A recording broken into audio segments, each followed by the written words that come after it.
یہ بات ذہن میں رکھنا کہ مدرسہ یہ آج کی پیداوار نہیں، میرے مدرسے کی بنیاد کسی وقت کے ولی، کتب، غوث یا کوئی ڈی سی او، ڈی پی او، کمشنر، کسی افیسر نے نہیں رکھی۔ مدرسے کی بنیاد خالق کائنات نے خود عالم عرش پہ رکھی ہے۔ علم آدم الاسماء كلها ثم عرضهم على الملائکہ فقال انبئونی باسماء هؤلاء۔ باقاعدہ تعلیم و تعلم کا سلسلہ جاری ہوا، پھر اللہ نے امتحان لیا۔ امتحان میں صرف حضرت آدم نے صحیح جوابات دے کے پوزیشن حاصل کی۔ پوزیشن حاصل کرنے کے نتیجے میں گویا کہ اللہ نے حضرت آدم کو انعام کے طور پہ زمین کی خلافت عطا کر دی۔ یہ سنت اللہ ہے، تعلیم و تعلم، امتحان اور پوزیشن لینے پہ انعام۔ وہاں سے مدرسہ منتقل ہوا، غار حرا میں آیا۔ اقرأ بسم ربک الذی خلق، تعلیم و تعلم کا سلسلہ جاری ہوا۔ وہاں سے منتقل ہو کے یہ دار ارقم میں آیا۔ صفا پہاڑی پہ مدرسہ ہے، دار ارقم کے نام پہ یاد کیا جاتا ہے۔ محبوب پیغمبر تشریف فرما ہیں، صدیق اکبر ایک پہ محنت کر کے اس مدرسہ میں داخلہ دلواتے ہیں۔ اللہ کی شان 37 طلباء اس مدرسے میں داخلہ لے کر صحابیت کا مقام پا چکے تھے کہ اللہ نے 38ویں درجے میں حضرت امیر حمزہ کو اسی مدرسے کا طالب علم بنا دیا۔ جب امیر حمزہ مدرسے کے طالب علم بنے، کفر سر جوڑ کے بیٹھا۔ ہمارے جرنیل ان کی شاگردی میں جا رہے ہیں۔ ابو جہل کی صدارت میں اعلیٰ سطح کا اجلاس خانہ کعبہ میں منعقد ہوتا ہے۔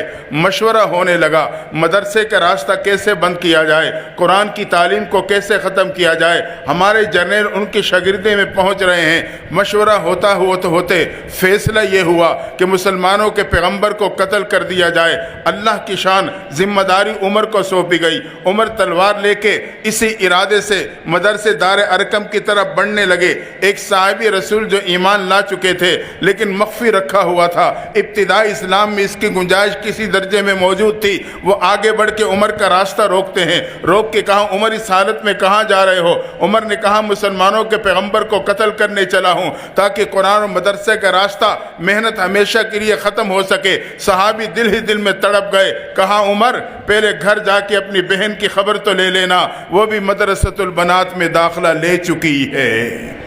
جب عمر نے سنا جس چیز کو ختم کرنے چلا ہوں وہ میری دہلیز پہ پہنچ چکی، اور غصے میں آ کے بڑھتے ہوئے قدموں کو پلٹا، اپنی بہن فاطمہ بن خطاب کے دروازے پہ پہنچے۔ گھر میں بہن اور بہنوئی استاد سے قرآن پڑھ رہے تھے کہ دروازے پہ دستک ہوئی۔ بہن جان گئی بھائی عمر آ گیا، استاد کو کمرے میں بھیجا۔ دونوں میاں بیوی دروازے کی طرف بڑھے۔ جب دروازہ کھولا عمر نے غصے کے حالت میں دیکھا، پوچھا کیا کر رہے تھے؟ دونوں نے بیک آواز کہا ہم قرآن پڑھ رہے تھے۔ عمر نے ایک زوردار تھپڑ بہنوئی کی طرف بڑھانا چاہا۔ فاطمہ بن خطاب آگے بڑھی، خاوند کو بچاتے ہوئے اپنے بھائی عمر کا تھپڑ چہرے پہ برداشت کیا۔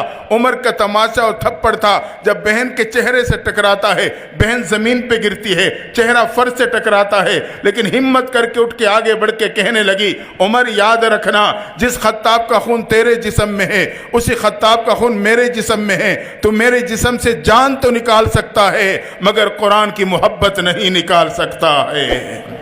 عمر نے جب بہن کا جملہ سنا سر جھکا، آنکھیں بند، من کی کھڑکی کھول کے اندر جھانکنے لگے۔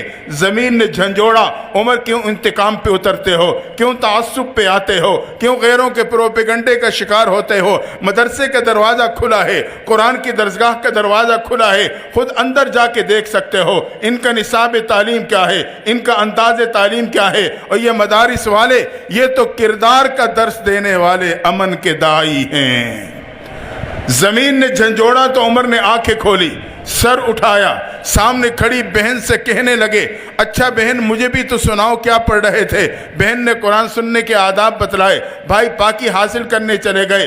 استاد کمرے سے باہر آئے۔ اب سبق میں بہن اور بہنوئی کے ساتھ بھائی بھی شامل۔ سبق سورہ طٰہٰ کی ایک آیت پہ رکا تھا، وہیں سے استاد نے آغاز کیا اننی انا اللہ لا الہ الا انا فاعبدنی واقم الصلاۃ لذکری۔ اللہ اپنا تعارف کرا رہا ہے، تحقیق میں اللہ ہوں، واجب الوجود، ہر جگہ ہر وقت موجود موجود ہوں, میں ہی عبادت کے لائق, میری ہی عبادت کرنا, نماز میری یاد کے لیے قائم کرنا. عمر اہل لسان تھے, جب یہ آیت سنی بے اختیار زبان سے تعریفی جملے نکلے, کہا یہ تو بہت ہی خوبصورت کلام ہے, مجھے بھی اپنے پیغمبر کے قدموں میں لے جاؤ.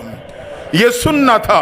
صحابی رسول تڑپ کے کہنے لگے, عمر تجھے مبارک ہو, تیرے پہ ایک مدرسے کا دروازہ نہیں, قرآن کی درسگاہ کا دروازہ نہیں, حقیقت میں تیرے پہ ایمان کا دروازہ کھل چکا ہے.